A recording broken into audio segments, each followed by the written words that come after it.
17 confirmed cholera deaths in Hammanskraal now.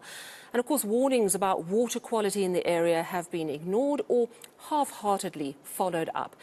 Now, of course, total tragedy. In 2021, Action SA sparked a commission of inquiry into water safety in Hammanskraal. Well, let's speak to someone who's been very involved in that investigation, but also for many years regarding Hammanskraal water problems.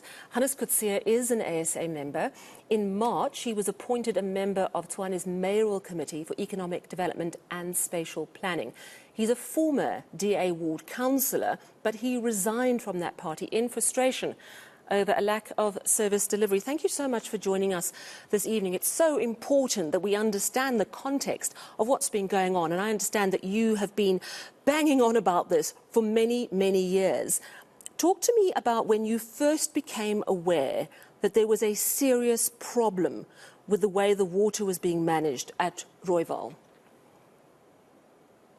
Thank you, Sally, and thank you very much for the opportunity.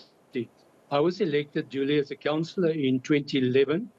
Then they started with the first phase of a project where certain of the work was done.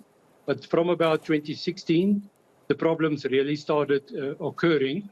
And we actually, on the 21st of January 2020, we have actually written a letter to the city of Tshwane informing them about 16 points of the contractor that was appointed, which is the Blackhead company. We have given them red light warnings to say, but this cannot continue because there was not enough money to start the project. They had to give him 1 million rand to start the project off, to do the site establishment. And there was many other things that was raised. But then in 2020, after we've handed the letter to them, the contract was cancelled, but then they went to court to challenge the case. When we looked at the disadvantages of the pollution into the Alpes River, we seriously went to SIU. We've got a human rights report from Action SA that we submitted. There was about 3 or 4 court cases that we also handed in with SIU for further investigation into this water problem, because we started having problems with some of the farmers where they had serious problems with their harvest that they lost. Some of the animals has died. And therefore, we as Action SA found that we had to do the commission of inquiry. That happened between the 16th and 18th of April in 2021. We reported it directly to SIU. We also formed a community forum, which we called a MAP forum, which we had monthly meetings with the city manager and some of the officials to see where we can assist, because it's not always about attacking, but it's always about assisting. From 2009, we started delivering water to the communities on the farms, but it was not enough because you're getting about 5,000 litres per day, where you have to look at your households, you have to look at your animals, your workers, and then also farming. You cannot farm with 5,000 litres. But at that stage, we were quite happy to at least get something. But if you look at the ecological system in the river, where most of the fish had died, so there were serious complications. And we brought it under the attention of the Minister Mashlobo, which was then at that stage in Parliament. David Mashlobo, Deputy Water Minister? That's correct, yes. And at a later stage, we also brought it under the attention of Minister Tsetsulu, where she actually made promises to the city of Tshwane, where she said that they will fully support the city on phase 2 and phase 3. But unfortunately, the way politics works nowadays, the president has then moved it to another department. So that was just all wind. There was no documentation to hold them accountable for that. But what we have done in the meantime, we have also looked at 3 points. And this is very important, what I'm going to say to you now. We started looking at 3 points. One is when you appoint the new members into the city of Tshwane. According to the law, they must go through a vetting and screening process. The second point is according to the Supply or the Systems Act, Section 59(1). Those people must be given delegation authority, and therefore you can then hold them accountable. We've also put a motion to council, for independent forensic investigation. We have actually put pressure on the existing government. But we are in support of having a coalition government with the other parties, but we're going to hold them responsible. Okay, we have to look at You have told me so much. I just want to Yes. break some of it down because, of course, it's top of mind for you. But you've spoken Yes. about concerns even as far back as 2009. Things really started to worsen from 2016. You mentioned Blackhead Consulting. That, of course, is Edwin Sodi's group, who won that award, that tender rather, to refurbish Rooiwal, and they didn't do what they were meant to do, and they were eventually fired because it was an irregular tender. Am I correct? That is correct. All That's right. why we put the motion to council. Right. So I want to ask you about how many mayors did you speak to and who ignored you? Because I can see that there have been so many intervention attempts, some commitments coming forward, some signs of hope, but ultimately we're sitting with 17 people dead from cholera in this very area that we know has been a problem for years. So who did you speak to within the council, and who ignored you to the extent that you eventually left the Democratic Alliance? Well, we've spoken to 4 of the mayors that was in the position at that time. And I must say... Sorry, I think you might just have frozen. Let's just try the line again. Sorry, you say you've spoken to 4 mayors. Sorry, you just broke up briefly. You say you spoke to 4 mayors. Just could you name them for me? Now, the newly elected mayor, since we... I'm so sorry, Hannes, to interrupt you. Can you hear me?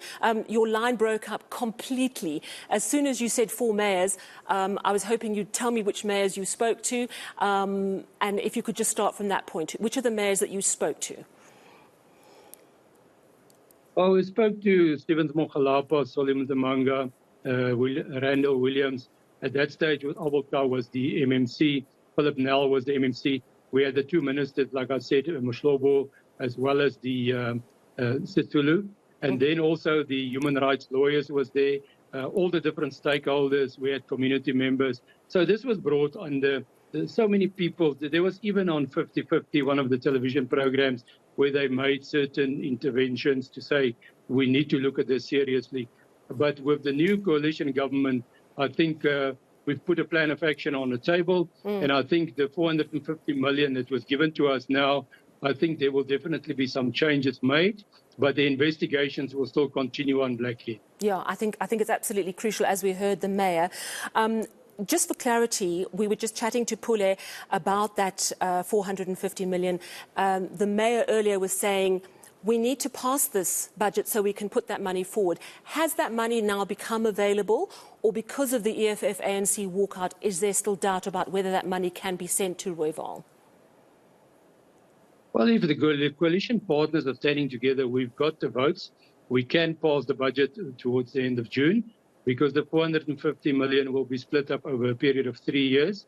So from the 1st of July, we will have 150 million to start finishing the phase 1 of the project, and then all other maintenance that will be done on the specific project.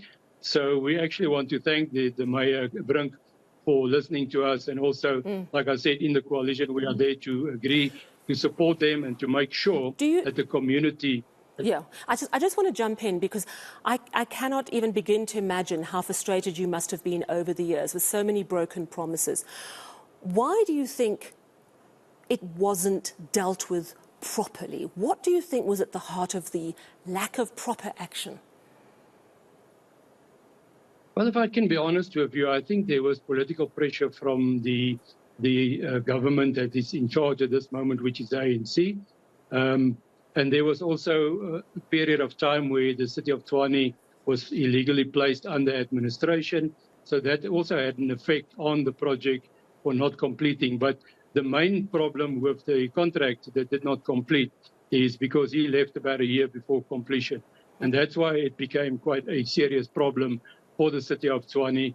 But for the budget that we had at that stage concerning the shutdown or the lockdown period also put a lot of pressure on the system. I hear you. Fair enough. I have to ask you one last question. I'm not sure if you would know the answer, but I think while we're waiting to find out the source of this cholera, the big concern is it possible for cholera to actually be present in tap water? Do you think that that's a real possibility given the problems in Hammanskraal, or do you think not really?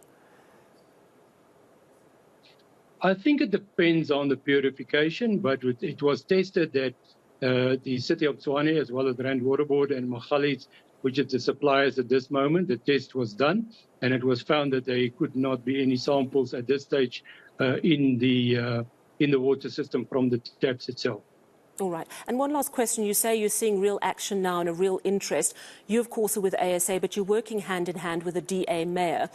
Do you think it's taken a crisis to get this level of cooperation, or do you think that the DA mayor is someone who was prepared to act regardless of this tragedy? I don't think the tragedy, I know we don't like it when people die, but this has been coming from 2004, as I said. But in the coalition, we have an agreement that we will stand together and take this bull by the horns, and we will find the solutions so that we can give the people, according to the Water National Act, the proper drinking water, because we want this thing to be successful and to be completed within the space of time. And people will definitely be held accountable, because there must be consequence management for the people that did not do their job. Absolutely. And I want to thank you for not giving up. And please stay in touch with us about progress, because this has to be finally once and for all sorted out. Thank you so much for your time this evening. Tshwane Mayoral Committee member for Economic Development, Hannes Coetzee there.